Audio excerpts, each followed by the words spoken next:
Evangélicos y poder en América Latina. Una investigación del Instituto de Estudios Social Cristianos, Fundación Konrad Adenauer. Capítulo 2. Las características políticas de los evangelios latinoamericanos.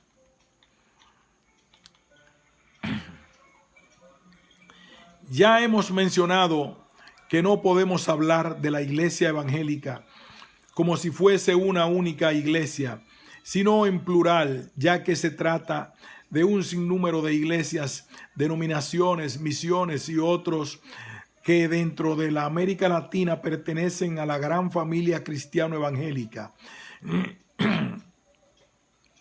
Esta es la razón por la que sociológicamente se prefiere hablar en general de iglesias evangélicas, movimiento evangélico, comunidad evangélica, etcétera, que a su vez han tenido diferentes tendencias, acentos, rostros, etcétera, a través de estos casi 2 siglos de historia.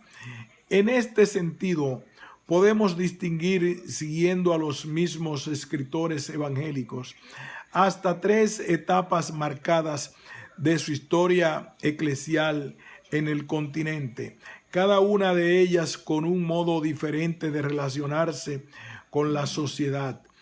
Primero, los primeros misioneros protestantes que llegaron a estas tierras en la segunda mitad del siglo XIX provenían de las denominaciones tradicionales e históricas dentro del protestantismo y buscaban insertarse en tareas evangelizadoras a la par que educativas y sociales. Estos protestantes liberales se unieron con movimientos políticos nacionales afines en la mayoría de países de la región y participaron activamente en movimientos en pro de la libertad religiosa, la separación iglesia-estado, el matrimonio civil, la educación laica, etc. Pero su gran limitación fue siempre su escasa relevancia pública, ya que su presencia era casi exclusivamente testimonial y en la mayoría de países de América Latina, luego de un siglo de misión e implantación, no llegaban ni al 1% en la década de 1950. Por eso, el impacto político que podía tener el protestantismo de esa época no se debía al número de sus miembros conversos, sino a la habilidad de los misioneros para establecer alianzas con movimientos políticos liberales y anticlericales. A mediados del siglo pasado, irrumpió un nuevo tipo de protestantismo más conservador, políticamente anticomunista y antiecuménico, es decir, anticatólico, que contrariamente a sus antecesores, logra un notable crecimiento numérico a través de estrategias de evangelización y difusión masiva. Esta segunda oleada de misioneros más dinámicos y de evidente influencia conservadora norteamericana son los que logran posicionar socialmente a los evangélicos. Ya se dejaría de hablar paulatinamente de protestantes, lo que propició el surgimiento del moderno corpus evangélico latinoamericano. Además, comenzaron en algunos lugares poco a poco a cambiar el domingo de misa por el domingo de culto y el crucifijo del sacerdote por la Biblia del pastor, como nueva imagen del renovado cristianismo latinoamericano. En esa etapa cobran especial importancia las denominaciones pentecostales que, si bien se habían implantado décadas atrás en la mayoría de países de la región, sobre todo en Brasil y Chile, habían permanecido todavía en el anonimato, al igual que las demás denominaciones evangélicas. En esta etapa también se consolida el paso del modelo eclesial misionero protestante extranjero al modelo pastor evangélico nacional. Este nuevo protagonismo eclesial de los nacionales junto con el crecimiento numérico es el que posibilita más tarde a los líderes evangélicos su entrada en la arena política en todos los países de la región.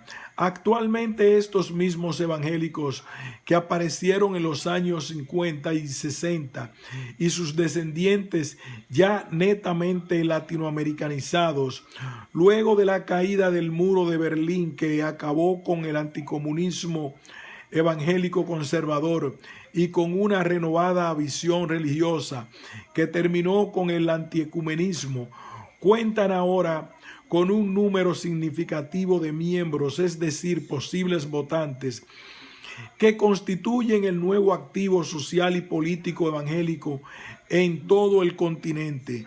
Ahora los evangélicos son más de 15% de feligreses en Bolivia, Perú, Venezuela, Argentina, Chile y Colombia, más del 20% en Costa Rica, Panamá, República Dominicana y Puerto Rico, más del 30% en Brasil y más del 40% en algunos países centroamericanos como Honduras, Guatemala, Nicaragua y El Salvador. Vale decir que en la mayoría de países los evangélicos han logrado un extraordinario crecimiento numérico que ahora quieren capitalizar en el ámbito político. Las diferentes oleadas del movimiento evangélico y sus prioridades políticas. Acorde con el derrotero histórico que acabamos de ver, podemos decir que el protestantismo evangelismo en América Latina también ha sido muy diverso en cuanto a sus opciones políticas, pero es importante indicar que las diferentes respuestas que han dado las iglesias evangélicas respecto a su participación en la vida pública responden a una pregunta previa respecto a su relación con el mundo.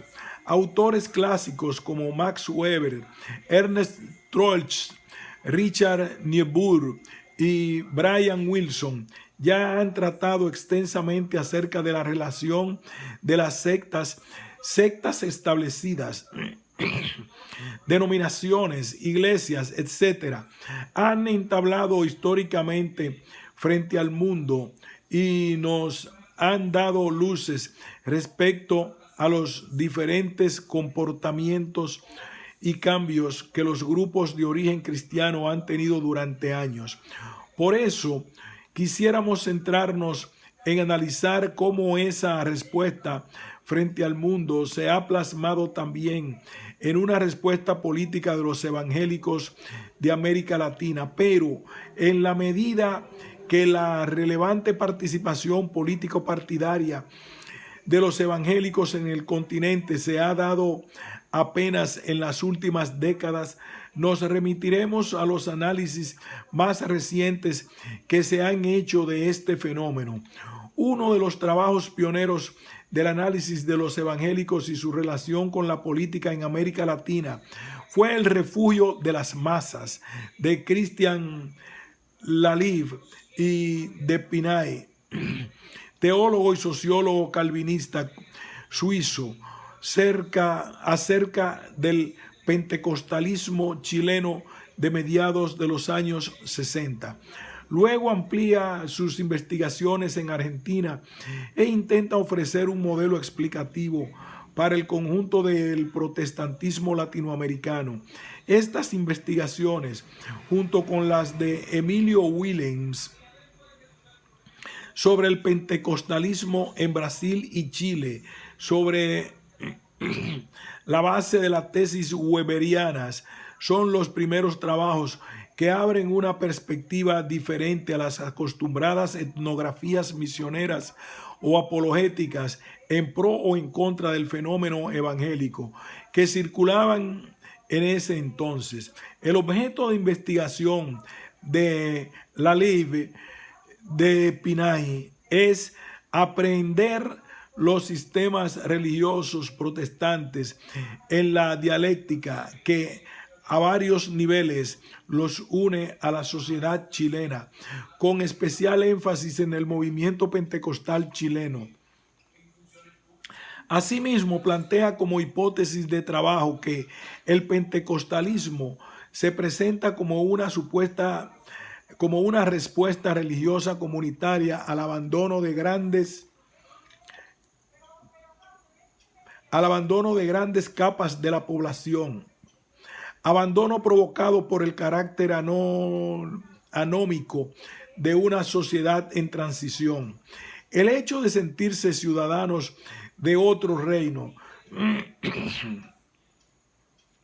lleva a los pentecostales chilenos a apartarse del mundo, a marginar a ese mundo que previamente los había marginado a ellos, y finalmente a permanecer en sus comunidades cual refugio de las masas, lo que implica separar dicotómicamente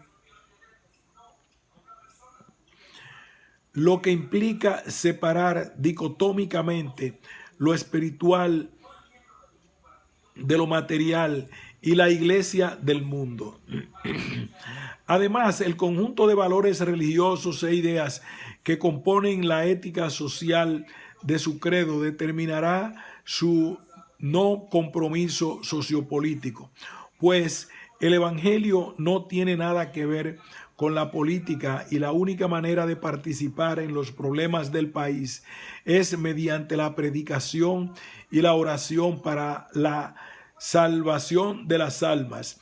Esta actitud, basada en su experiencia social y religiosa, los lleva en el ámbito público a la llamada huelga social y a la huelga política, que no es otra cosa que apartarse y rechazar cada vez más los ámbitos extraeclesiales y prohibir a los feligreses comprometerse con la vida cultural y política del país. Es por eso que la Liv de Pinay llega en algunos momentos a definir estas actitudes como sectarias en sentido sociológico. En definitiva, esta fuerza política hace que los evangélicos sean defensores del status quo y no promotores sociales del cambio. Luego de Pinay surgieron una serie de autores protestantes o evangélicos que reflexionaron también sobre el compromiso político de los evangélicos en nuestro continente a partir de los años 80, como Pablo Deiros, René Padilla, José Míguez Bonino, Jean-Pierre Bastien y Paul Freston, Darío López, entre otros. Aparte de estos autores, cabe mencionar dos consultas importantes sobre este tema convocadas por la Fraternidad Teológica Latinoamericana. La primera es llamada Consulta de Jarabacoa, República Dominicana, en 1983, y la segunda de Buenos Aires en 1987. Asimismo, tenemos una obra compilada por René Padilla titulada De la marginación al compromiso, los evangélicos y la política en América Latina, también auspiciada por la FTL. Pero el texto más pertinente para nuestro análisis es el del teólogo alemán, pastor luterano Heinrich Schaeffer, quien hace un excelente y acucioso estudio de las diferentes corrientes del protestantismo y su persecución política en América Latina. En nuestra opinión, este es uno de los mejores y más completos estudios sobre el tema, ya que logra integrar en su análisis aspectos teológicos, históricos, sociológicos y políticos. Si bien Schaeffer se focaliza en Centroamérica, su esquema y proyección pueden aplicarse fácilmente a todo el continente. Nos interesan particularmente las distintas respuestas que las cuatro tendencias eclesiales principales del protestantismo en América Latina, el protestantismo histórico, el evangelicalismo, el pentecostalismo y el neopentecostalismo, dan al tema social y político.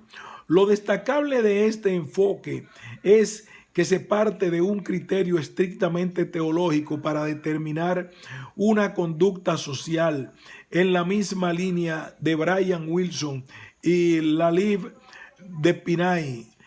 Es decir, según sea el criterio teológico que tengan estas iglesias, será la respuesta social y política que den al mundo. Nosotros nos centramos no tanto en la repercusión eclesial que tuvieron estas cuatro formas del protestantismo, sino en la repercusión social que han tenido sus doctrinas teológicas en la conducta política de cada una de ellas en nuestro continente.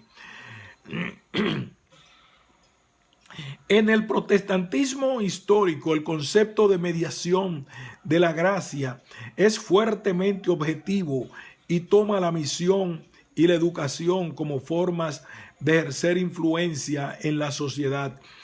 Su ética social y política generalmente está orientada hacia el bien común y diferencia su ética cristiana de la ética secular, lo que da lugar a una participación cristiana en las tareas sociales. En América Latina, el protestantismo histórico en realidad tuvo una repercusión numérica e influencia teológica o política. Tuvieron cierta relevancia, sobre todo en los inicios del movimiento evangélico latinoamericano y en las llamadas iglesias de trasplante o iglesias de inmigración. Estas iglesias correspondían a las grandes olas migratorias ocurridas en los siglos pasados de colonos europeos que mantenían sus costumbres, su idioma y su religión, pero nunca pretendieron extender sus concepciones religiosas a los nativos y menos aún dedicarse a una labor evangelizadora. Eran pues iglesias de mantenimiento más que de proselitismo. Por eso no tuvieron mayor impacto en la vida religiosa de nuestros países, salvo en algunas zonas del cono sur, ni influencia política, no solo porque no era su intención, sino también por el escaso número de sus miembros. En el protestantismo evangelical, el concepto de misión fuertemente conversionista tiene un lugar destacado en su doctrina y está orientado hacia un crecimiento cuantitativo de la iglesia, mientras que su ética social está subordinada a los intereses de la misión. En este sentido, su concepto de ética social es la dedicación caritativa como medio de evangelización, con lo cual se deja de lado el bien común del protestantismo histórico como objetivo principal, el cual en todo caso entienden como el resultado de la conversión de las mayorías. Su ética política rechaza la actividad institucional en favor de la actividad individual. En América Latina, los evangelicales se dedicaron a las capas medias y medias bajas de la sociedad y su concepción bíblica fundamentalista o literalismo bíblico los llevó a tener una visión conservadora de la historia. En consecuencia, la práctica social y política se manifestaba como estrictamente conservadora, tanto en relación con los valores tradicionales como con las estructuras sociales, con una clara simpatía por el capitalismo imperante y una evidente antipatía por cualquier reforma. Posteriormente se dan algunas líneas más renovadoras que entienden que la llamada cuestión social no puede ser excluida de su visión evangélica. En el movimiento pentecostal, la misión conversionista es igual de importante que en el protestantismo evangelical, pero los sujetos de conversión también son los protestantes históricos y los evangelicales, ya que según los pentecostales les falta la vivencia completa de la fe cristiana, que solo alcanza a través del bautismo en el Espíritu Santo. Como parte de su ética social fuertemente premilenarista y subordinada a la labor misionera, solo se admite la caridad individual. Por eso se rechaza el compromiso social y sobre todo el político. Su moral individualista actúa más como criterio de diferenciación entre la iglesia y el mundo que como motivación para la acción. En América Latina, el pentecostalismo se instaló sobre todo en las clases bajas, tanto rurales como urbanas, y se asentó con una doctrina premilenarista que predicaba que este mundo impío pronto iba a desaparecer, al igual que todos sus padecimientos personales, con la pronta venida de Cristo. En este sentido, una ética social centrada en la transformación y mejoramiento del mundo no solo estaba condenada al fracaso, sino que era vista como una perspectiva que entorpecía la segunda venida del Salvador. Entonces, en lo que se refiere al mundo, la esperanza consiste en dejar de actuar. Por esta razón, el creyente pentecostal tradicional cortaba toda relación con el mundo y no participaba en organizaciones populares, cooperativas ni sindicatos, tampoco de actividades comunitarias y menos políticas, tal como vimos en el texto de Lalif de Pinay. Esta visión radical del pentecostalismo inicial fue cambiando hacia los años 80 por diversas razones que veremos más adelante, pero sobre todo por la influencia de la perspectiva neopentecostal que abordaremos a continuación. En el movimiento neopentecostal, el concepto de misión y conversión del mayor número de personas tiene un lugar primordial e incluye también la conversión e influencia dentro de los tres grupos anteriores: protestantes históricos, evangelicales y pentecostales. Su ética social se presenta como ética política, mientras que la ética caritativa, la del protestantismo evangelical, es más bien marginal. Sus miembros son exhortados a participar en los procesos sociales y políticos, y su postura política concuerda con sus intereses particulares, que a su vez se vinculan con los intereses dominantes de un sistema político neoliberal, al igual que el evangelicalismo. Entienden el bien común como consecuencia de la conversión individual masificada y como un efecto útil de los intereses particulares para la colectividad. De esta manera, la gracia divina se transmite al mundo mediante los intereses particulares de la mayoría de los individuos neopentecostales. En América Latina, el neopentecostalismo trabaja sobre todo en las clases medias y altas, y es el único que ha logrado hacer del pentecostalismo en general, acostumbrado a centrarse en las clases bajas y medias bajas, una alternativa funcional para los sectores acomodados e influyentes de la sociedad. Sus grandes templos, ubicados sobre todo en zonas residenciales, acogen un número mayor de personas que las clásicas y estereotipadas iglesias de cochera del pentecostalismo tradicional, ya que han sabido adecuar la espiritualidad pentecostal a las clases dominantes. Es por eso que cambian radicalmente el discurso tradicional del conservadurismo evangélico latinoamericano respecto al mundo y la política y se convierten en grandes promotores de su participación en ellos, como una estrategia funcional para su misión evangelizadora. En ese sentido, juegan un papel político importante ya que se han instalado en clases medias y altas y tienen una influencia política directa y un gran poder económico. Asimismo, si bien el neopentecostalismo todavía no es el que domina numéricamente la comunidad evangélica, sí está en franco crecimiento. Además, esta combinación entre movimiento y denominación le ha permitido penetrar en los grupos pentecostales y evangelicales, tal como en su momento lo hiciera el pentecostalismo con estos últimos y los protestantes históricos.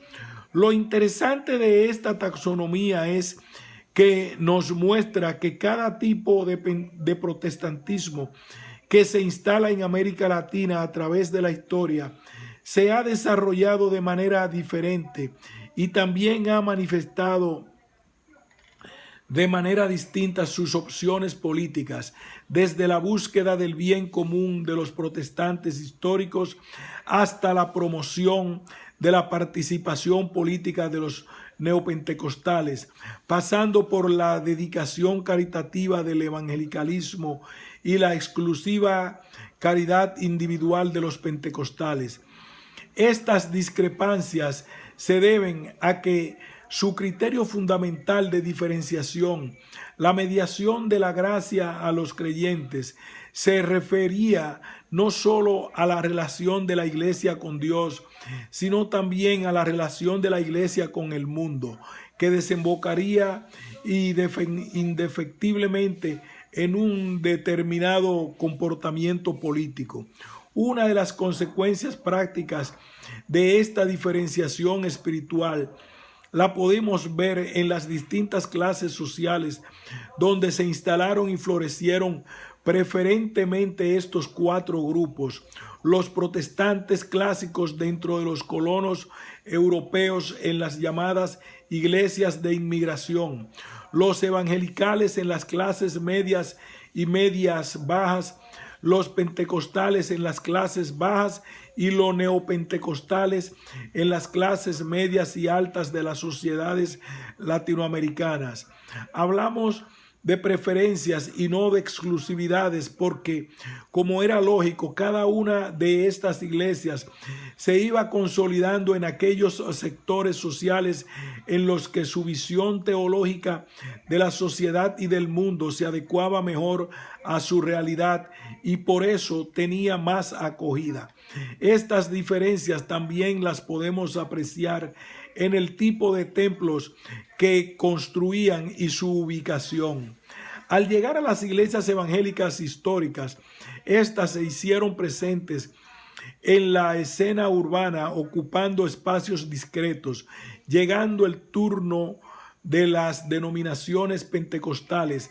Estas comenzaron estableciéndose en las periferias de las ciudades por medio de edificaciones aún más modestas que las de las demás iglesias evangélicas. Hoy, sin embargo, la espacialidad religiosa urbana está modificándose debido sobre todo a la monumentalidad de las construcciones evangélicas que se alzan principalmente en las avenidas y grandes vías de circulación pública, estratégicamente cerca de las concentraciones de transporte por donde circula su público cautivo. También cabe indicar que luego de la seminal llegada de las misiones protestantes a finales del siglo XIX, a partir del siglo XX, hubo una convivencia. En el análisis del pensamiento teológico y práctica política de las cuatro versiones del protestantismo evangelismo latinoamericano, planteadas como tipos ideales, hemos privilegiado las múltiples diferencias entre ellas, pero ciertamente hubo innumerables similitudes prácticas en su desarrollo eclesial, como el fundamentalismo teológico, el anticomunismo y el innegable accionar para mantener el statu quo de nuestras sociedades. Es decir, que tenemos que ver esta tipología como una herramienta metodológica interpretativa y no como una camisa de fuerza descriptiva. Más aún, si hablamos de una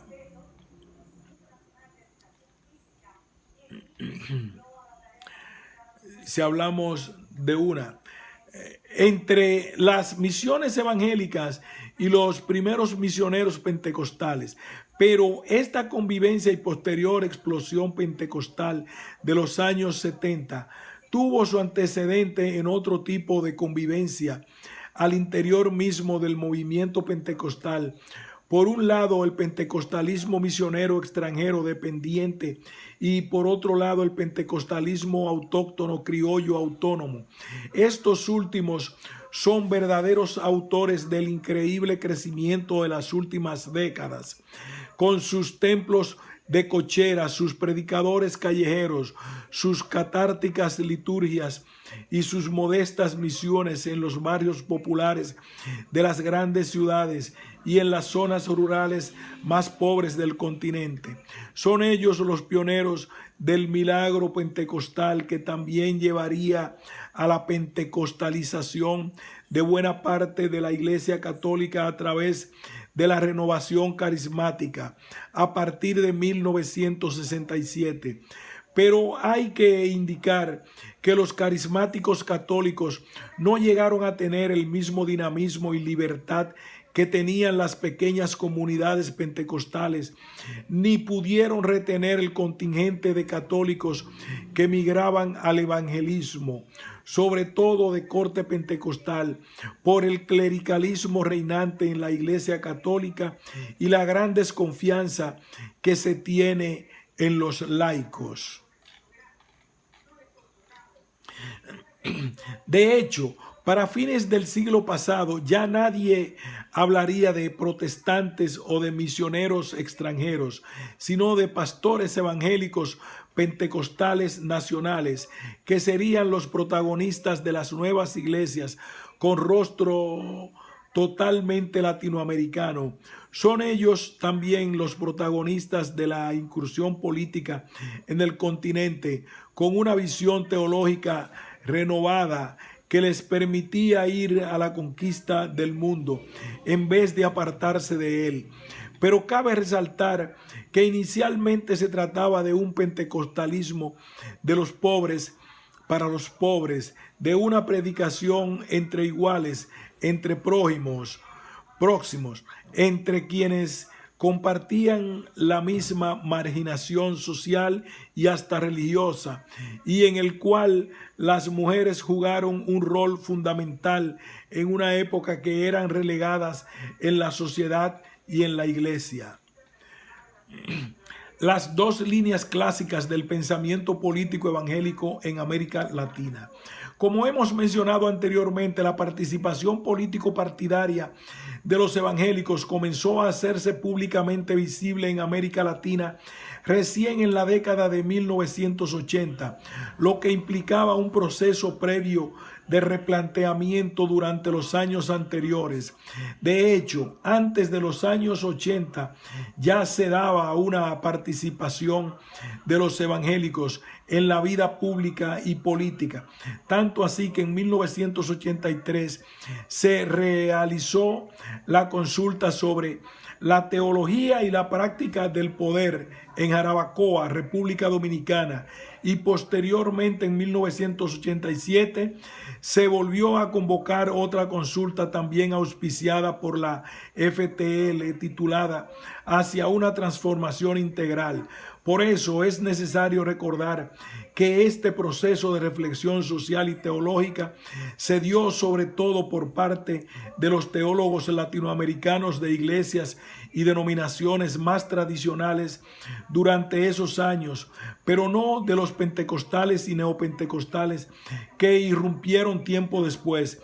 Entonces debemos diferenciar claramente ese periodo inicial de participación política de los evangélicos de denominaciones tradicionales, con muchos años de análisis social y reflexión teológica, y la posterior avalancha de los nuevos actores políticos evangélicos que hemos denominado evangélicos políticos, sobre todo de línea pentecostal y neopentecostal, que siempre se habían mostrado contrarios a participar en política y que inundaron dicha participación evangélica por la fuerza de sus feligresías, mucho mayor y más activa que la de sus antecesores.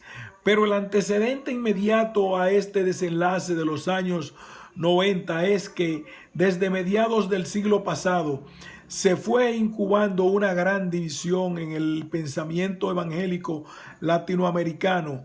Por un lado, se tenía el movimiento llamado ecuménico, con un claro enfoque social de izquierda, un acento más latinoamericano y contextualizado, y por otro el movimiento conservador, social y teológicamente centrado, sobre todo en la evangelización verbal. La primera línea estaba representada por el Consejo Latinoamericano de Iglesias, CLAI, y la segunda por la Consulta Evangélica Latinoamericana, CONELA. El pastor bautista Samuel Escobar ubica los orígenes de esta división a mediados del siglo XX. A partir de la década de 1950 se empieza a bifurcar el protestantismo latinoamericano en un sector ecuménico y otro más bien conservador que adopta para sí mismo el adjetivo de evangélico.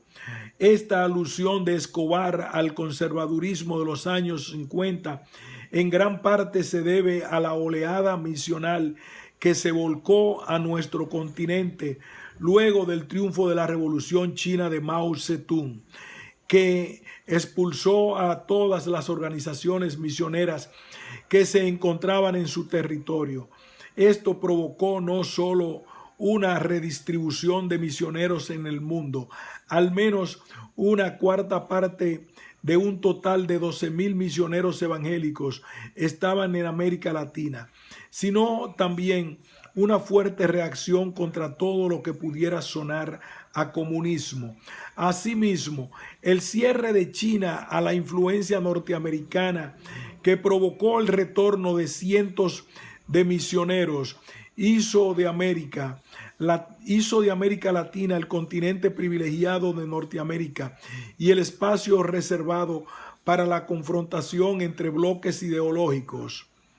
En este contexto es que se enmarcan las misiones norteamericanas a Latinoamérica de esos años y se explica el gran rechazo que tenían frente a cualquier referencia a la responsabilidad social cristiana. Más aún, si se hablaba de socialismo o de teología de la liberación. A la par que se consolidaban estos dos bloques, también un grupo importante de evangélicos y líderes reflexionaban teológicamente sobre el devenir de las comunidades evangélicas en América Latina y veían estas disputas como posiciones extremas que no estaban dispuestos a suscribir. Ni CLAI ni CONELA era la frase que se escuchaba más en esas instancias. Como bien señalaba el pastor Escobar, al tratar de resumir estas dos posiciones, tenemos hoy en día dos extremos. Por un lado, los liberacionistas, que toman el marxismo como si fuera verdad revelada, dejándose instrumentalizar por la extrema izquierda. Por otro, los que al aceptar pasivamente el statu quo se entregan en las manos de las fuerzas políticas conservadoras.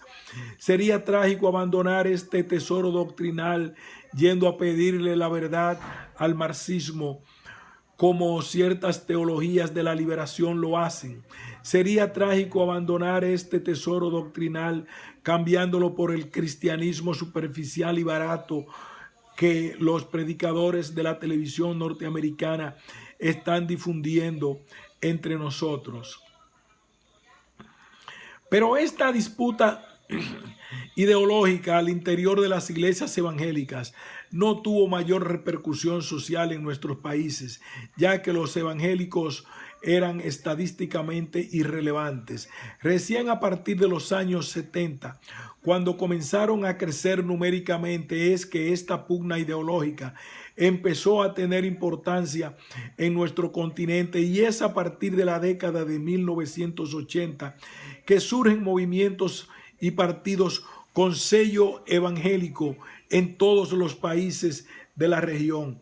Finalmente, en esta disputa ideológica ganó la posición conservadora. Fue una época de aridez, del compromiso social y de huida del mundo, salvo contadísimas excepciones, en la cual los líderes evangélicos no tuvieron mayor participación en la vida política de América Latina. En ese entonces, fruto de las influencias evangelicales norteamericanas y de las propias del pentecostalismo criollo, se estableció doctrinariamente una inquebrantable posición maniquea en la relación iglesia-mundo, lo celestial en contradicción con lo terrenal y lo espiritual con lo material, los creyentes versus los gentiles y los cristianos evangélicos frente a los paganos católicos.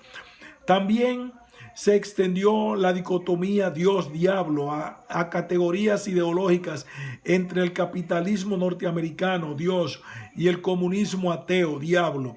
Incluso el rechazo absoluto a lo político y sobre todo a la política. Por eso, frente al peligro de radicalización de los evangélicos latinoamericanos por el lado socialista, desde Estados Unidos se prefirió apoyar decididamente a las tendencias más conservadoras que pudieran contrarrestar este peligroso desvío religioso y político. Como hemos señalado, la división teológica ya existía, pero en ese momento, en términos geopolíticos, se apoyó militantemente a este sector conservador del evangelismo para contrarrestar al sector izquierdista. Debemos recordar que la feligresía evangélica estadounidense es mayoritariamente conservadora y republicana, y que los evangélicos demócratas son una minoría. Por ello, no sorprende la opción que tomaron en ese momento las iglesias e instituciones eclesiásticas y paraeclesiásticas norteamericanas.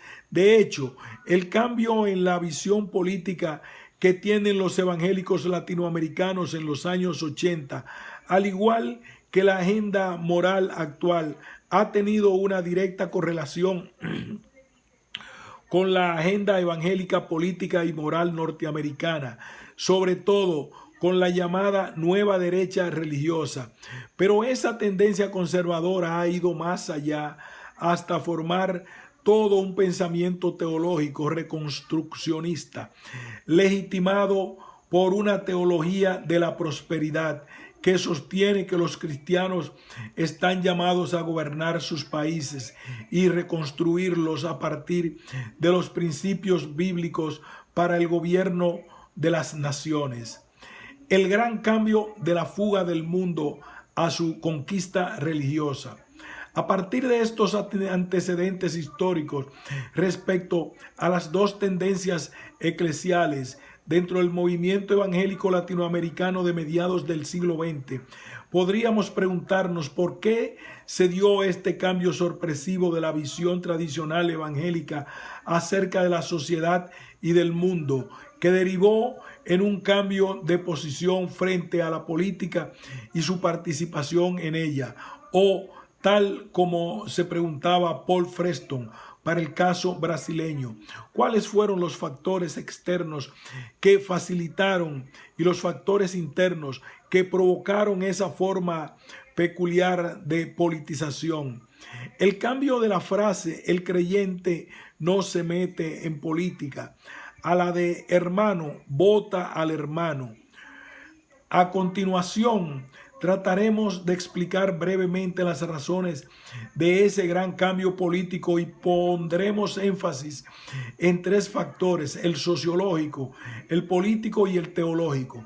Para contextualizar estas tres claves interpretativas, hay que tener en cuenta, por un lado, que este cambio se desarrolla alrededor de los años 80, cuando la región estaba dejando las dictaduras o las guerras civiles intestinas y reingresando al sistema democrático, lo cual abría un gran abanico de posibilidades de participación política de nuevos actores sociales.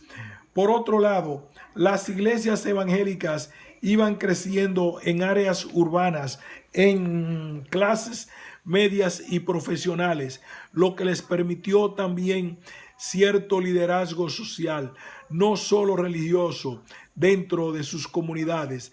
Además, debemos tomar como trasfondo los grandes cambios que se produjeron dentro de las denominaciones norteamericanas, que tuvieron una evidente influencia en las decisiones políticas de sus pares latinoamericanos. Primero, el factor sociológico, la maduración de las iglesias evangélicas latinoamericanas. Como hemos señalado en la primera parte de este libro, las estadísticas señalan una clara tendencia creciente de los evangélicos de América Latina, pero este crecimiento, que se acentuó a partir de los años 70, tiene sus raíces en más de un siglo de historia y experiencia. Ahora los miembros de las iglesias evangélicas ya no solo son excatólicos conversos, sino también evangélicos de segunda, tercera y cuarta generación, guardianes celosos de una bien ganada tradición evangélica que ha sabido desenvolverse en el templo y en el mundo. Todo esto nos permite afirmar que, a pesar de los cambios y los diferentes acentos, el movimiento evangélico en América Latina había llegado a su mayoría de edad y por ende era natural que pretendiera tener una mayor participación en la vida social de sus países, y no solo con la intención de reclamar un legítimo lugar en la sociedad, dada la representación numérica que iban alcanzando, sino para iluminar con su mensaje cristiano el desarrollo mismo de la sociedad. Es decir, que no solo querían participar como creyentes, sino también como ciudadanos. Esta mayoría de edad en la conciencia latinoamericana se expresa, por ejemplo, en la teología evangélica que se produjo en el continente en esa época. Misión integral, en el surgimiento de un conjunto de organizaciones de sociedad civil de inspiración evangélica, comprometidas con una ruta de transformación social y en el desarrollo de una vocación de servicio en una generación de profesionales y estudiantes universitarios evangélicos dispuestos a llevar a la realidad los presupuestos teóricos y teológicos promovidos por la Fraternidad Teológica Latinoamericana, FTL. Precisamente fueron los representantes de esta tendencia dentro del movimiento evangélico los que iniciaron una reflexión social y política en el continente, ya que esos años sus padres pentecostales y evangelicales todavía seguían negando cualquier participación pública en el mundo, pero no fue suficiente esta toma de conciencia de su identidad religiosa, evangélica y ciudadana latinoamericana por parte de este sector del evangelismo, ni tampoco su deseo de ingresar en la esfera política, sino que tuvieron que darse simultáneamente otros factores globales que hicieron posible una efectiva incursión político-partidaria. El factor político, el derrumbe del comunismo y la caída del muro de Berlín. El año 1989 fue el culmen de todo un proceso largo y complejo que tuvo en la caída del muro de Berlín, una de sus expresiones simbólicas más potentes. Estos hechos ocurridos en el corazón de Europa tuvieron una directa repercusión mundial en América Latina. Por ejemplo, ello influyó profundamente en los partidos comunistas y socialistas. Esta crisis de las ideologías y de los partidos políticos tradicionales fue generando vacíos y bolsones de poder que quedaron sin una representación política viable en la región. En este contexto que se produce en el continente, el desborde de nuevos actores que empiezan a participar en contiendas electorales, muchos de ellos enarbolando como única virtud el no haber tenido trayectoria política. Al mismo tiempo se fueron generando nuevas fuentes de prestigio social que legitimaban alguna incursión en la arena pública. Artistas, deportistas, comunicadores, etc. Pero también aparecieron algunos líderes religiosos de trasfondo evangélico, quienes se presentaron con una imagen de éxito ministerial proveniente del crecimiento numérico de sus congregaciones y con capacidad de influenciar sobre otros líderes religiosos locales, apoyados en un discurso de renovación moral de la política como bandera electoral. Por otro lado, al desplomarse el comunismo con la icónica caída del muro de Berlín, cayó también toda la visión maniquea centrada en el anticomunismo y en la demonización del marxismo ateo por parte del conservadurismo evangélico. Con ello se acabaron los enemigos ideológicos que sustentaban la teoría de la conspiración izquierdista dentro de la iglesia y desapareció también el sentido de rechazo al mundo y a la política como un sendero peligroso. Al no tener enemigos ideológicos ni razones para apartarse del mundo, los conservadores evangélicos vieron una magnífica ocasión para acercarse a la política, no porque les interesara la participación en este ámbito, sino solamente como un medio evangelizador. Ahora, a los creyentes evangélicos, sobre todo a los neopentecostales, su cristianismo ya no les impide trabajar en el mundo y para el mundo. Los pastores no les demandan apartarse de todo aquello que no sea eclesial. De este modo se les abrieron las puertas del cielo y de la tierra, celestes y terrestres, con el objetivo supuestamente de evangelizar al mayor número de personas a través del ancho portal de la participación política. Al mismo tiempo van cambiando sus objetivos evangelizadores.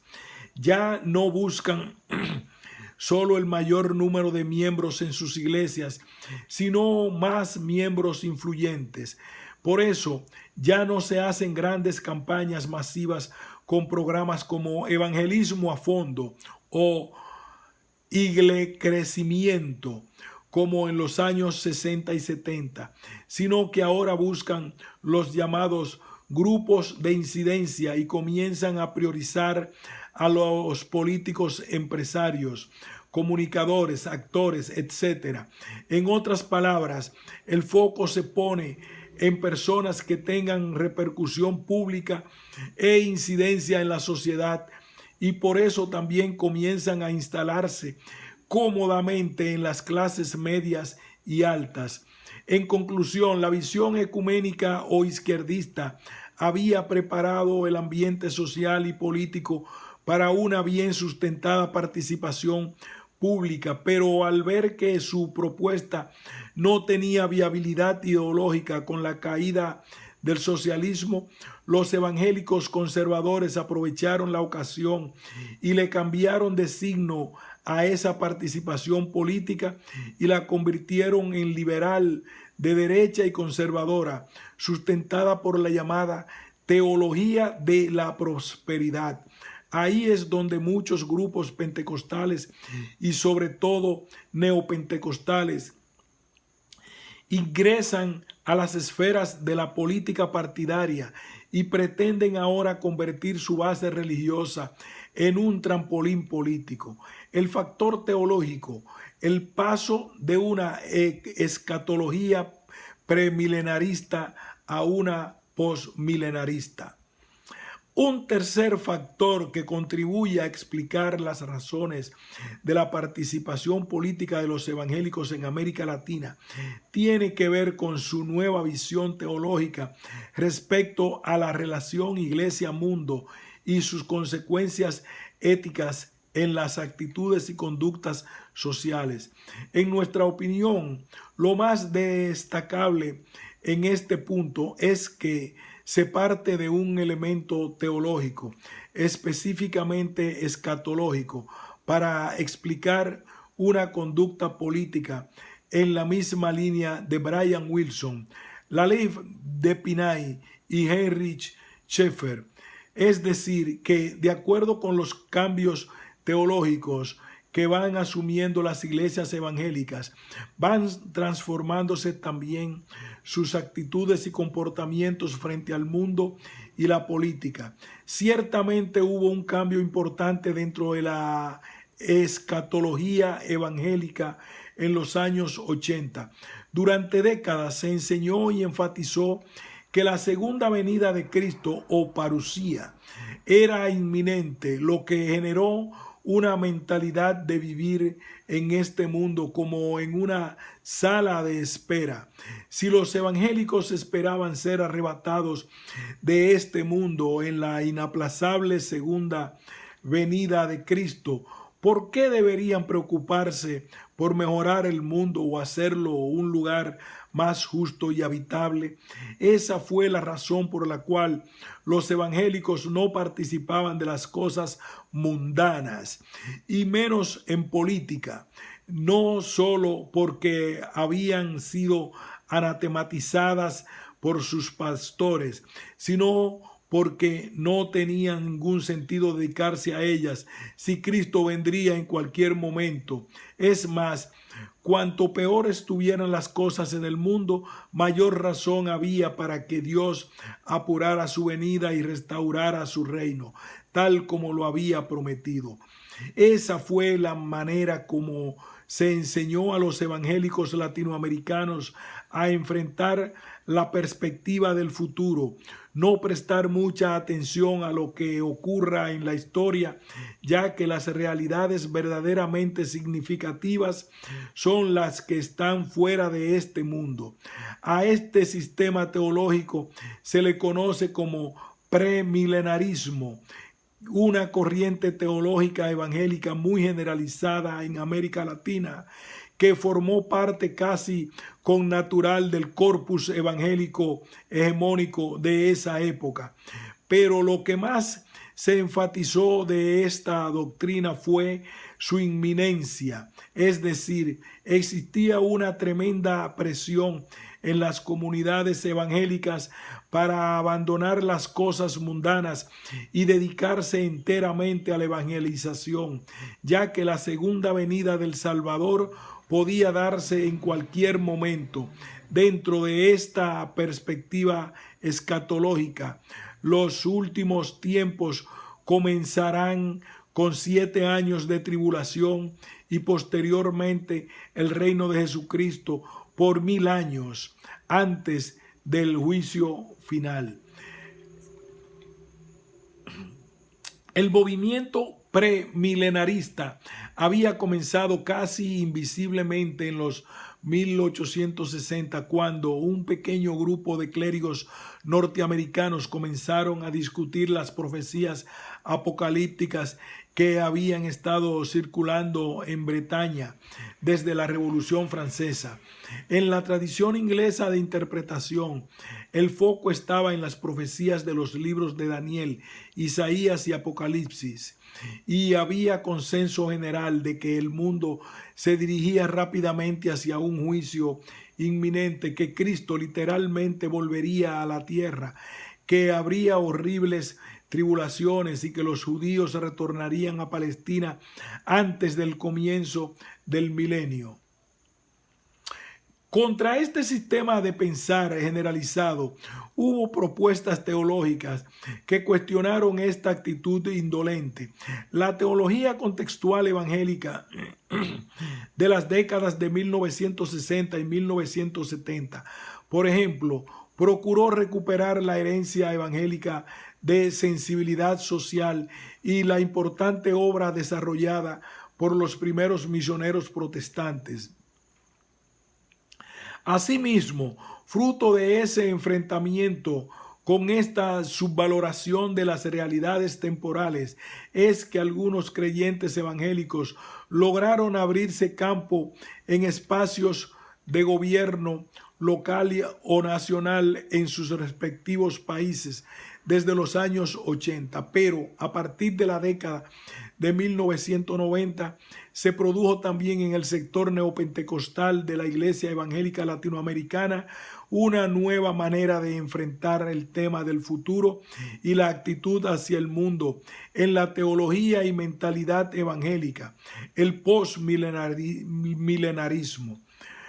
Para el postmilenarismo, el milenio representa una edad de oro, un tiempo de prosperidad espiritual que se verificará en el presente tiempo de la Iglesia, en una especie de gran avivamiento que implicará la conversión masiva de gentiles y judíos en cumplimiento de la visión paulina que encontraremos en Romanos 11, 25, 27, siempre dentro del tiempo de la Iglesia. Se manifestará en el mundo el hombre de ilegalidad y recién al final se producirá la segunda venida de Cristo. Satanás será derrotado, los muertos resucitarán y habrá cielo nuevo y tierra nueva.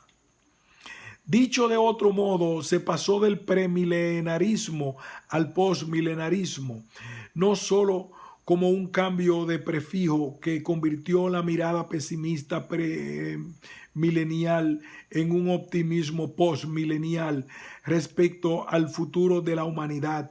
Se cambió de manera inusitada la actitud de los creyentes hacia el mundo y se pasó del espanto premilenarista a una etapa de mayor apertura y contemporización con la cultura secular desde un trasfondo escatológico postmilenial.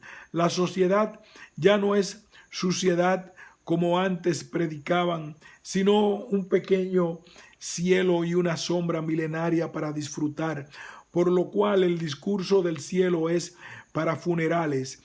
El infierno pasó de moda y el diablo es metaforizado. Los pentecostales lo llaman el tiempo de la cosecha. Definitivamente este cambio teológico modificó las reglas de participación política de los evangélicos y su actitud hacia el mundo, que fue fundamental para formular la nueva manera de hacer política de los evangélicos, que irrumpieron en la escena pública en los años 90, en un contexto neopentecostal. Entre 1980 y 2001 podemos ver las primeras señales de participación política, lo que surge de un cambio profundo en el ámbito teológico por parte de las iglesias, que dejan de ver la política como aquello que está en el mundo y por tanto está contaminado, y comienzan a concebir la acción política como una forma de evangelización.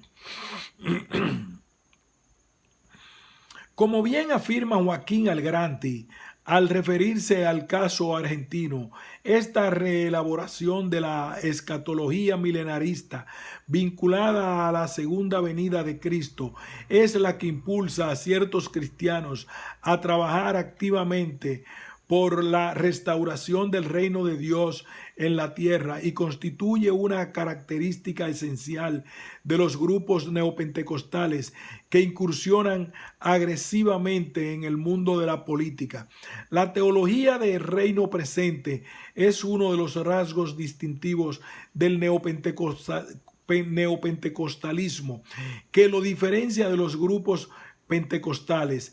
Se trata de una escatología de la victoria que hace de los creyentes auténticos herederos del poder, de la autoridad y el derecho divino a conquistar las naciones en el nombre de Dios.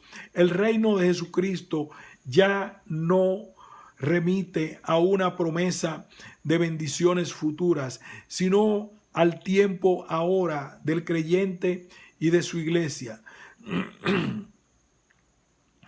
Para el caso colombiano, William Beltrán nos indica que hasta comienzos de los años 90, al igual que la gran mayoría de países latinoamericanos, la dinámica dominada por la inminencia del fin de los tiempos impidió al pentecostalismo constituirse en un movimiento político.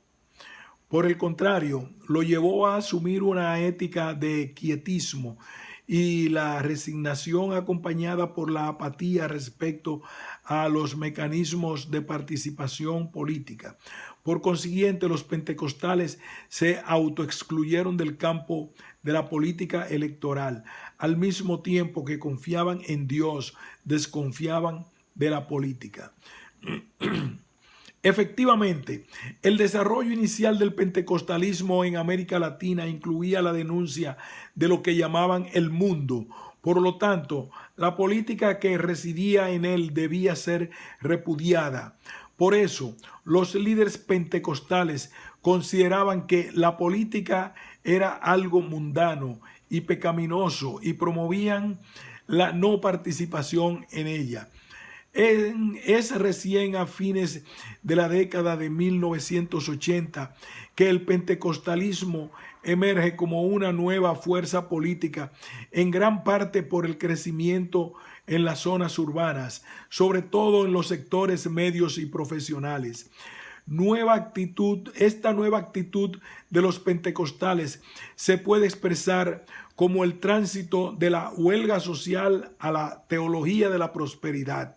Y esto coincidió con Beltrán en la consolidación de las megaiglesias que pueden actuar como fuerzas electorales disciplinadas bajo la dirección de un líder carismático.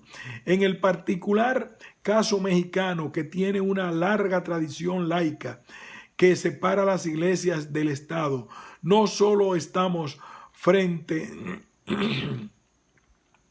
a la irrupción de los evangélicos en política, sino ante la legitimación de nuevos discursos religiosos y el aprovechamiento de estos procesos por actores políticos que ponen en pie alianzas políticas y religiosas de manera pragmática. Como puede apreciarse, se dejó atrás la prohibición de la participación política, enarbolada por los evangélicos y pentecostales tradicionales, y se inauguró una nueva etapa de irrupción masiva de evangélicos políticos, sobre todo neopentecostales, es decir, el protagonismo de líderes eclesiales que utilizan la legitimidad religiosa para alcanzar espacios públicos de poder y de gobierno. Por otro lado, es necesario insistir en que los cambios producidos en las iglesias estadounidenses repercutieron en todos nuestros países de manera parecida. Dicho de otro modo, que no necesariamente fue el contagio de un país a otro, sino que fue el contagio simultáneo del norte al sur del continente americano, ya que históricamente los modelos eclesiales evangélicos latinoamericanos han sido influenciados por las misiones y denominaciones del norte. Si bien todavía existe una clara vinculación de las iglesias evangélicas latinoamericanas con las norteamericanas, es menor la dependencia. Además, las más pujantes iglesias evangélicas latinoamericanas son de creación criolla, denominadas iglesias independientes, que no pertenecen a ninguna denominación tradicional o matriz extranjera, pero igual están atentas a las nuevas tendencias del norte. En resumen, si vemos en perspectiva estos tres factores, podemos inferir que no hubo una sola razón causal que determinara el cambio repentino de la perspectiva política de las iglesias evangélicas latinoamericanas.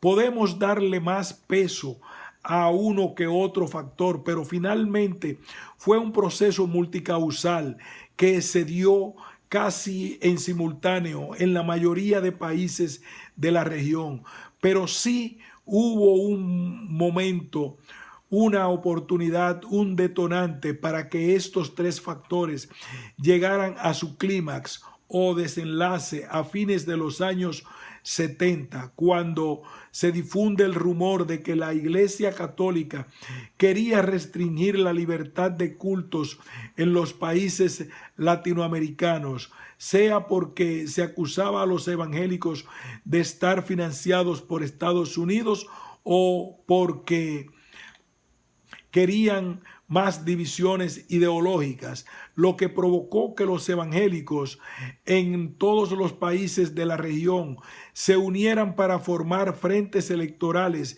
y defender la libertad religiosa ya ganada. Este fue el parteaguas entre el apoliticismo evangélico y su participación en procesos legislativos no presidenciales. Posteriormente, recién se empoderaron las megaiglesias pentecostales y la agenda moral, y como consecuencia cambian la agenda política. Ahora sus enemigos ya no son el comunismo, que muere solo, ni el catolicismo, que se convierte en un aliado estratégico, sino la ideología de género. También cambian sus expectativas políticas, que no se restringen a contrarrestar una supuesta oleada católica como en la década de 1970, sino que ahora, sobre todo los neopentecostales, buscan llegar a los gobiernos y definir políticas públicas con una visión reconstruccionista.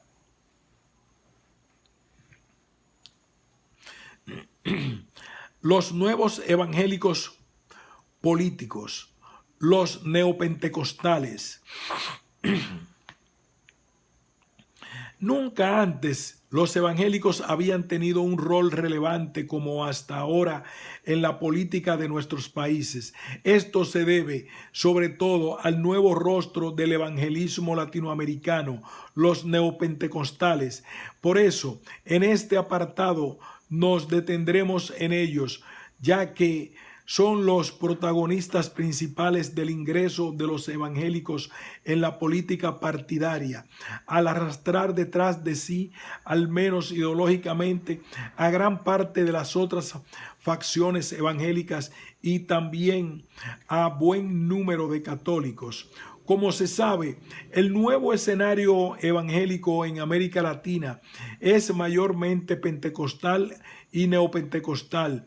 A la vez, sin embargo, se trata de dos etapas distintas en el desarrollo de la historia de las iglesias evangélicas. El pentecostalismo latinoamericano se remonta a los inicios del siglo XX, cuando éste llegó a nuestras tierras como un movimiento de renovación espiritual, antes que como una denominación específica u organización misionera.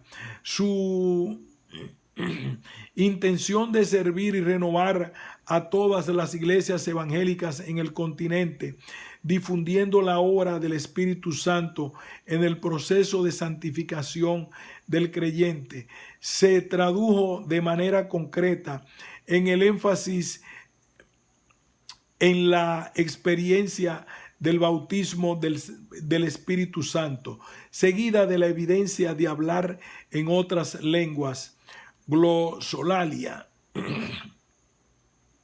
Todo ello, sin duda, colocaba al creyente evangélico en el camino de una vida llena de santidad y poder para la vida religiosa, pero también para la vida en sociedad. En este sentido, el pentecostalismo tuvo enorme eco en la población latinoamericana, tanto católica como evangélica, y devino en la conformación de nuevas iglesias o denominaciones que no pudieron ser contenidas dentro de las estructuras evangélicas previamente existentes, como bien afirman Mansilla y Orellana. La tónica predominante en el pentecostalismo es su carácter cismático y sus constantes luchas internas. Toda nueva iglesia se constituye a partir de una división de la iglesia original. Un pastor se erige contra el antiguo pastor. Así la división y el levantamiento contra el pastor se reproducen una y otra vez. En conclusión, el movimiento pentecostal en América Latina empezó como un proyecto de renovación en las denominaciones existentes, pero luego terminó convirtiéndose en una denominación más del espectro evangélico.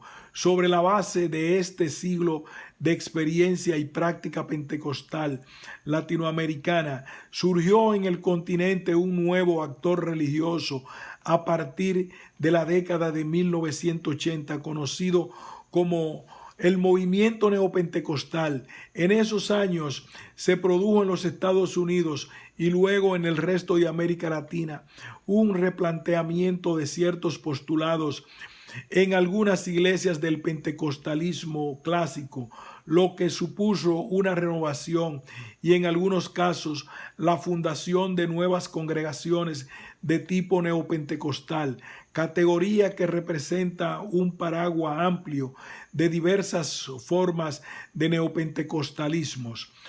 Son muchas las diferencias que podemos encontrar entre el pentecostalismo clásico y el movimiento neopentecostal o carismático. A continuación presentamos un resumen de algunas de ellas. Primero, la diferencia teológica, el bautismo del Espíritu Santo. El pentecostalismo tradicional enfatiza que el inicio de la vida de santificación en el creyente evangélico tiene de fondo una experiencia concreta con fecha, hora y día. El bautismo del Espíritu Santo, cuya evidencia es el hablar en lenguas, que es un regalo de Dios al creyente que ha alcanzado este nivel de relación con Él. Según la teología pentecostal, esta no sería una experiencia de salvación, sino más bien de consagración, santidad y poder que experimenta cada creyente que quiere vivir una vida de mayor profundidad con Dios, según su interpretación del capítulo 2 de los Hechos de los Apóstoles.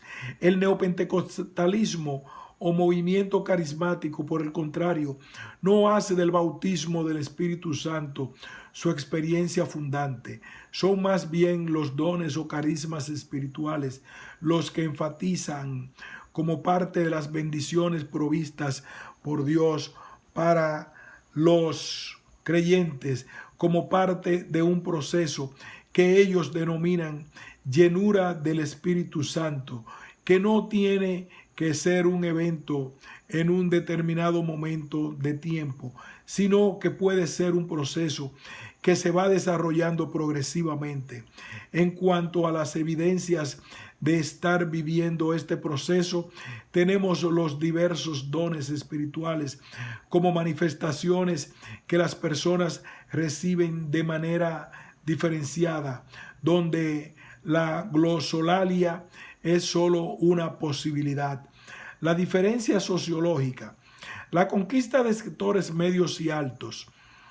El pentecostalismo centró su servicio religioso en América Latina, en sectores rurales y pobres urbanos, tanto en sus inicios como durante buena parte de su consolidación como denominación evangélica. En cambio, por la infraestructura eclesial, el nivel educativo de sus líderes y la capacidad económica de sus miembros, queda claro que el movimiento neopentecostal o carismático pone un énfasis en sectores medios y altos de la sociedad. De este modo, en la actualidad podemos encontrar evidencias de las expectativas de ascenso social, material y simbólico que las megaiglesias carismáticas ofrecen a quienes pasan a sus filas. Esto se debe a su nuevo enfoque teológico o ideológico de la prosperidad que veremos más adelante. La diferencia misionológica de la teología de la cruz a la teología de la resurrección. Probablemente en razón del público al que se pretende llegar, sectores medios y altos, el discurso religioso del movimiento neopentecostal o carismático trasciende el mensaje cristiano tradicional de culpa, cruz y pecado típico del discurso evangélico y pentecostal clásico, para profundizar en las dimensiones de pacto, resurrección y bendiciones, con las cuales procura que su mensaje religioso sea más aceptable y acorde con la sensibilidad de sectores medios, más resistentes a mensajes directos o invasivos.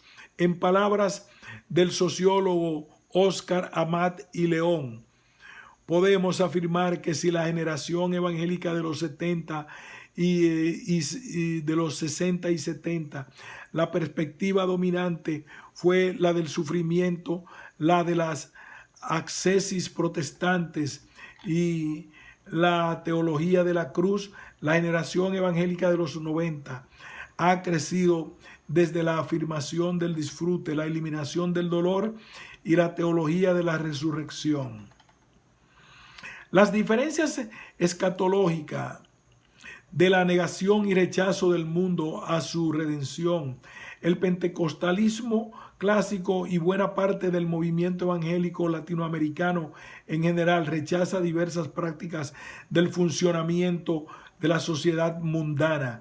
Los pentecostales históricamente han criticado el materialismo, el hedonismo y la laxitud de la conducta de las personas no evangélicas, cuya consecuencia es una visión del futuro que enfatiza el conflicto con el mundo y propone no contaminarse con él. En cambio, el movimiento neopentecostal es mucho más contemporizador con estas realidades mundanas y procura no escandalizar a los sectores que pretende alcanzar con un exceso de normas o visiones del mundo que vaya en contra de sus expectativas sociales. Es así que el neopentecostalismo no niega el mundo ni se empecina en criticar las modas o el sistema de consumo. Por el contrario, busca redimir, es decir, liberar todos estos espacios tradicionalmente vetados para los antiguos pentecostales. Asimismo, intenta ser menos gravoso en cuanto a normas de conducta dentro y fuera del templo. En esta nueva visión neopentecostal, el mundo ya no es algo de lo cual se tenga que huir, sino el lugar que se tiene que conquistar y disfrutar sin sentimiento de culpa. En este sentido, la teología de la prosperidad, la teología de la guerra espiritual y la teología del dominio o visión reconstruccionista del mundo, que no son características fundamentales de la mayoría de los sectores del neopentecostalismo y que veremos a continuación, también se diferencian del pensamiento clásico pentecostal. La llamada teología de la prosperidad es una de las características principales de la agenda del neopentecostalismo, que empieza a liderar el movimiento evangélico en la región desde la década de 1990 y cuyo auge coincide con la expansión hegemónica del pensamiento político neoconservador globalizado, como heredera de los postulados del movimiento carismático y de la teología neopentecostal. La teología de la prosperidad propone un involucramiento con las realidades de este mundo, como en su tiempo lo hiciera el llamado evangelio social. Pero la gran diferencia entre los dos es que la teología de la prosperidad no propone un plano de transformación del orden social existente, sino un usufructo de los recursos presentes en el mundo, con la creencia de que los cristianos son los hijos del rey, con derecho al disfrute de los bienes de la creación, como lo señalan Jesús García Ruiz y Patrick Mitchell.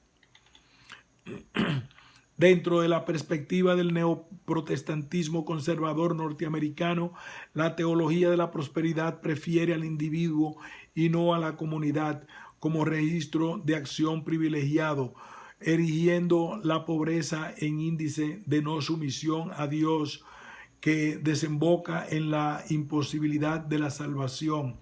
En efecto, si los bienes de este mundo pertenecen al Padre, estos se revierten prioritariamente en sus hijos. Con arreglo a esa lógica, la elección divina abre al fiel el acceso a los bienes de este. Para muchos autores, la formulación teológica de esta corriente se articula directamente con sectores políticos evangélicos norteamericanos vinculados a las facciones más derechistas del Partido Republicano, conocida en la década de 1980 como la mayoría moral. A inicios de este siglo se vincularon directamente con grupos relacionados con el Tea Party Movement y la derecha alternativa, Alternative Right, que estuvieron en la base de la candidatura presidencial de Donald Trump y que lo han apoyado durante su gobierno, a pesar de muchas de sus actitudes y conductas poco evangélicas. Un punto innegable de articulación entre teología de la prosperidad y este proyecto político se refleja en la manera en que los diversos sectores del movimiento neopentecostal en el ámbito continental han importado a la realidad latinoamericana el discurso político religioso de movimientos radicales estadounidenses. En resumen, podemos decir que la teología de la prosperidad sostiene que Dios creó a sus hijos para ser prósperos y obtener la felicidad integral en este mundo. En otras palabras, Dios quiere distribuir riqueza, salud y felicidad entre aquellos que le temen. La garantía de la prosperidad terrenal, sin embargo, depende de la fe traducida en acciones, donaciones y ofrendas financieras, e incluso hay una relación entre la magnitud de la fe y las ofrendas. Pero bajo ningún punto de vista podemos afirmar que la teología de la prosperidad es la nueva ética protestante, ya que parten de interpretaciones bíblicas opuestas.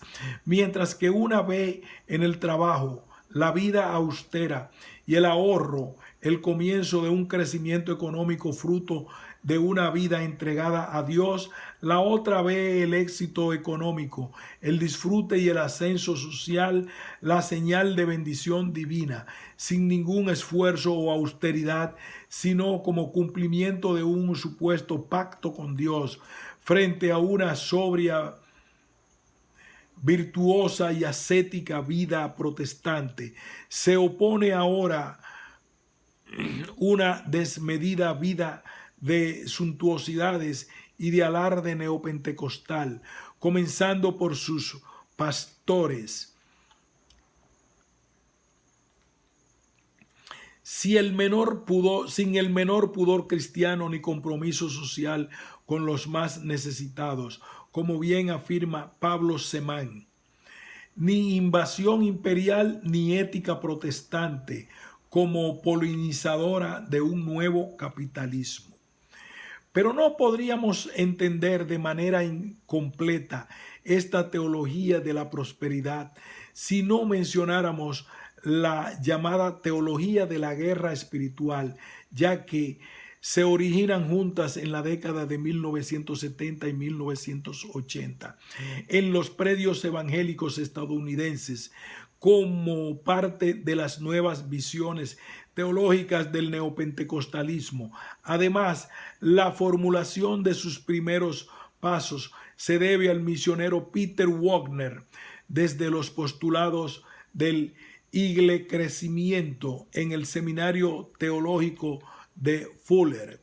La teología de la guerra espiritual sostiene que el mundo es un campo de batalla entre las fuerzas del bien y las del mal. Se cree que las fuerzas del mal se apoderarán de los fieles y provocan todos los problemas y desgracias, lo que requiere por parte de los líderes religiosos actos de exorcismos y cultos de liberación, es decir, la expulsión de demonios. Además, esta teología defiende que son los demonios los que impiden la prosperidad de los fieles. Por esta razón, la liberación de los demonios se convierte en una condición indispensable para el logro de la curación y la prosperidad. En otras palabras, el acceso a las bendiciones depende de la superación de las fuerzas demoníacas. Es decir, no se puede obtener el favor de Dios y llegar a la prosperidad económica si no se libera primero de las fuerzas malignas, que son las acusantes de todos los males físicos y espirituales de los creyentes.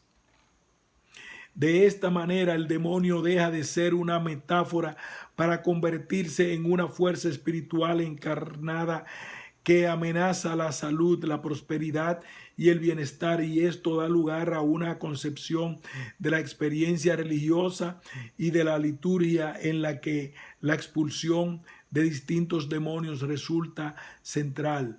Semán 2019, página 32. La llamada teología de la guerra espiritual parte de esta doctrina pentecostal de la demonización de los individuos, que afirma que las personas pueden estar expuestas a las fuerzas espirituales de maldad existentes en el mundo y terminar estableciendo relaciones de influencia, opresión o posesión demoníaca. Pero a partir de estos postulados, los neopentecostales han añadido el principio de la demonización de lo público, enseñanza que afirma que la presencia del mal también puede manifestarse en la esfera pública, lo que sustenta lo que conocemos actualmente como la guerra espiritual.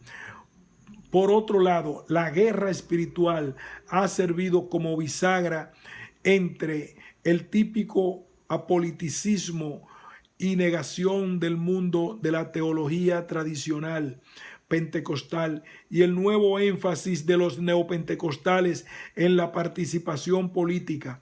Por eso se la considera el brazo crítico del sistema mundial,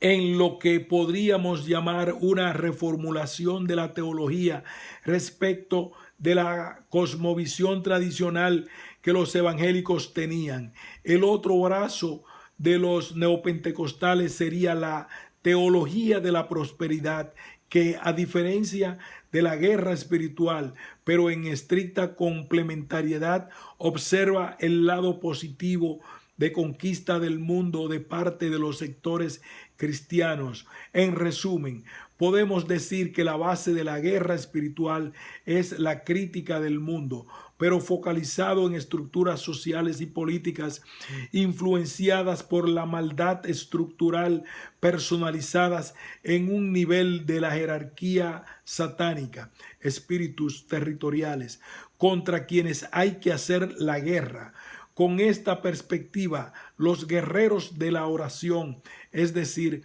los líderes especializados en guerra espiritual, pasan de la posición tradicional y defensiva de resistencia y rechazo del mundo a una ofensiva neopentecostal que focaliza el ámbito de la posesión demoníaca más allá del espacio individual para invadir el espacio de lo público.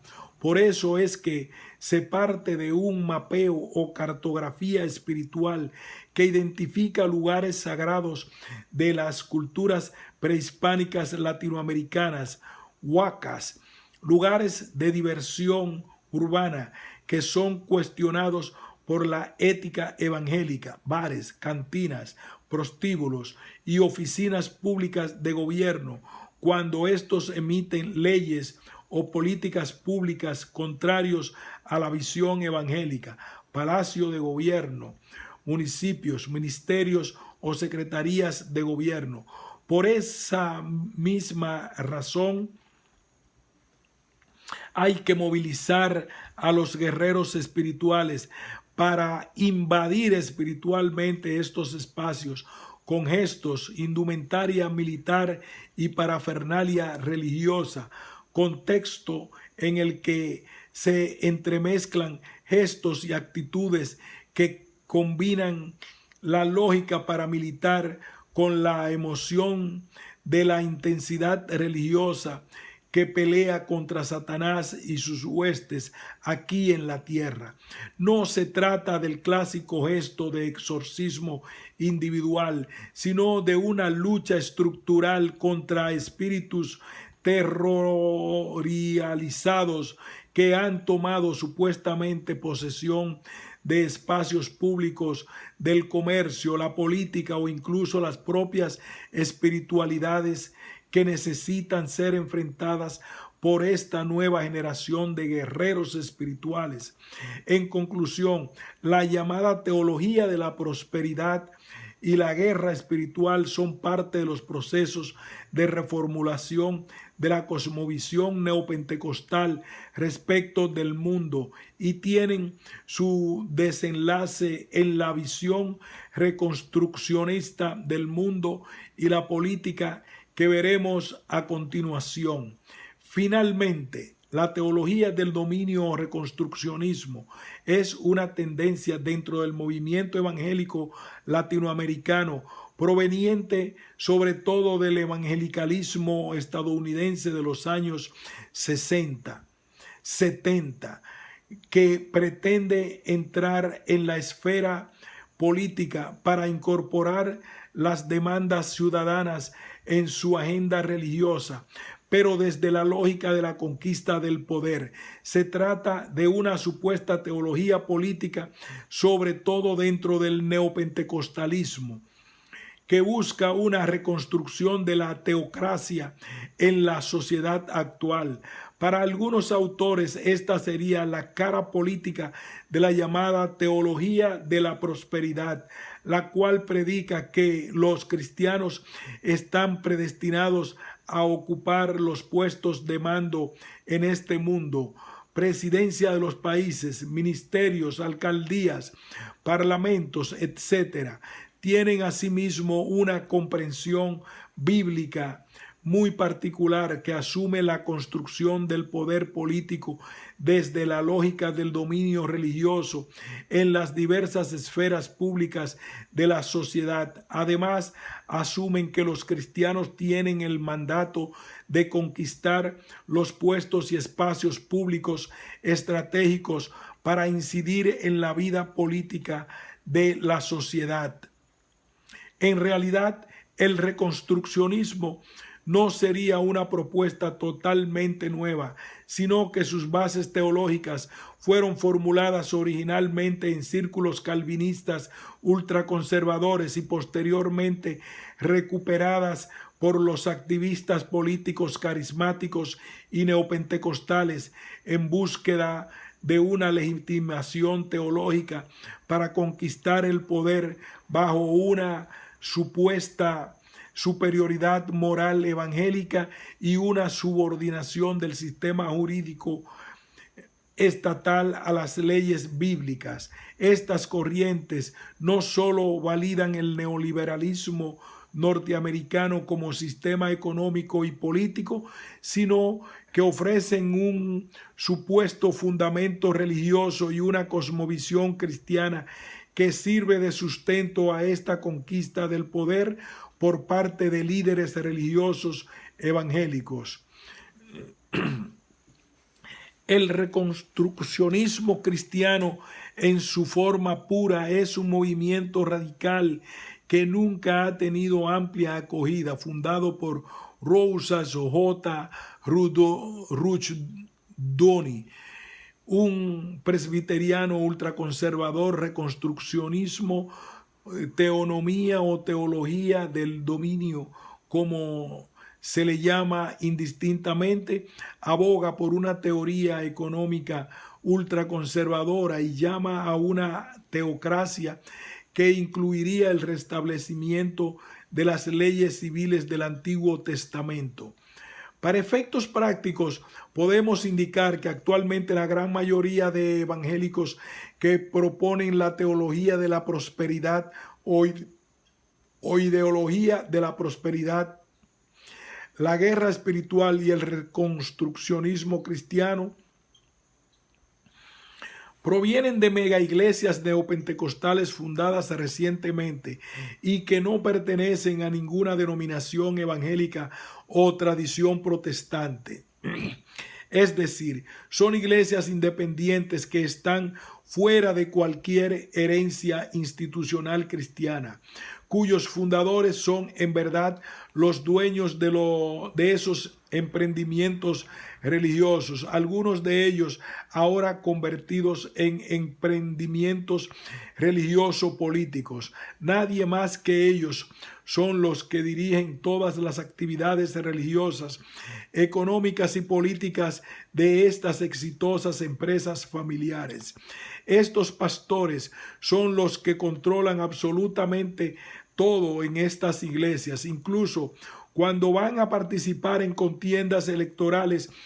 Los primeros de la fila son ellos o sus familiares directos, con lo cual se evidencia una intención de formar algún tipo de dinastía espiritual, como bien señala un texto de la Misión de Observación Electoral de Colombia, MOE. En la participación de los pentecostales en política sobresalen unos pocos apellidos: los Moreno, Piraquive, que controlan el Mira, los castellanos, líderes de la Misión Carismática Internacional, y los Chamorro, que presiden la Cruzada Estudiantil y Profesional de Colombia. Estas familias predican su participación en la política electoral como parte de la misión religiosa que Dios les ha encomendado. Argumentan ante sus fieles que su participación en política hace parte de una vocación religiosa para salvar la sociedad colombiana. Estos pastores y sus familias son el centro y el fin de estas empresas prestadoras de servicios mágicos religiosos, como las llama William Beltrán. De este modo, los empresarios de estas religiones comienzan a entrar en política para proponer una lectura de la democracia de mercado conforme a su interpretación de la sociedad, lo que naturalmente facilitó vínculos entre ellos y una ultraderecha neoliberal radicalizada. Como bien afirma un pastor de la Central Americana, Central de la Misión Americana en El Salvador, estas iglesias no hacen énfasis en la palabra, sino en quien da la palabra. No hacen énfasis en el milagro, sino en quien hace el milagro. Estas iglesias no tienen bancas, sino butacas. No tienen altares, sino escenarios. Como podemos comprobar, estos templos de la tercera ola pentecostal se caracterizan por el centralismo institucional en manos de sus fundadores y por su base gerencial de estilo empresarial. Estos dueños de iglesias, autoproclamados pastores y hasta apóstoles, comúnmente han salido de otras denominaciones evangélicas, casi siempre de tradición pentecostal o carismática, para fundar a partir de una supuesta inspiración divina sus propios proyectos eclesiales de fuerte influencia conservadora, y precisamente porque saben que no pertenecen a ninguna tradición o institución cristiana que los respalde, ahora buscan refugiarse debajo del manto de una pretendida cobertura espiritual de algún apóstol que les haga el favor, obviamente, previo pago y mensualidad por sus servicios espirituales. En resumen, y respetando las excepciones, no es que estos pastores neopentecostales pertenezcan a alguna iglesia, sino que la iglesia les pertenece a ellos. No es que tengan en sus templos creyentes, sino clientes, y ahora no solo buscan el diezmo de sus feligreses, sino también sus votos. En este sentido, Beltrán define a la Iglesia Universal del Reino de Dios, IURD, como ejemplo, como una compañía multinacional que presta servicios mágicos de forma colectiva a grandes multitudes y que no busca generar dinámicas de solidaridad de tipo comunitario. Los fieles que buscan estos servicios son tratados como una masa de clientes que convergen por la urgencia de un milagro. Por su parte, si bien hay gente honesta y sincera dentro de sus mega iglesias, muchos de ellos van en busca del milagro más que de Dios, quieren la sanación más que la conversión y desean la prosperidad más que la espiritualidad. Por otro lado, su afán desmedido por alardear de sus bienes materiales responde a una lógica de supuesta bendición divina de su fe. Cuanta más fe tengan los creyentes, más bienes materiales obtendrán de Dios. Teología de la prosperidad. Según esa lógica, la gente pobre lo es porque le falta fe. Por eso es que mientras que los pastores pentecostales y evangélicos en general eran hombres sobrios y austeros, los llamados pastores y apóstolos neopentecostales son pretenciosos y presumidos y creen que su ejemplo de prosperidad seducirá a los devotos que buscan una vida mejor.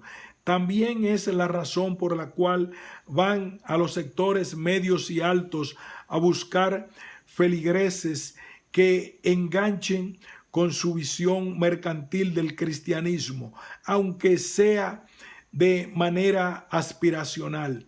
Estos mismos pastores neopentecostales son los que, al ampliar su visión monetaria con el diezmo de sus feligreses, ingresan a nuevos ámbitos empresariales mediante la compra de emisoras de radio, canales de televisión, grandes inmobiliarias, etc. Y como en los últimos años, con la formación de partidos políticos, luego competirán de manera desigual, ya que el financiamiento de sus aventuradas políticas están asegurado con las finanzas eclesiales que solo ellos conocen y que nadie controla. Además, todos los bienes de la iglesia están a nombre de corporaciones de pantalla, donde los pastores y sus familiares son los únicos accionistas. Ellos son los mejores ejemplos de lo que nosotros hemos denominado evangélicos políticos, en contraposición a los políticos evangélicos. Lógicamente, Cuando hablamos de políticos evangélicos y evangélicos políticos, estamos hablando de tipos ideales, por lo que podremos encontrar casos híbridos o en transición que van más allá de las tipologías puras. En esta línea podemos ver ahora algunos evangélicos políticos que recién quieren preparar en política y gestión pública, pero será muy difícil alcanzar la transformación más allá de la mera apariencia, ya que solo se tratará de una extemporánea estrategia electoral. Punto. Continuaremos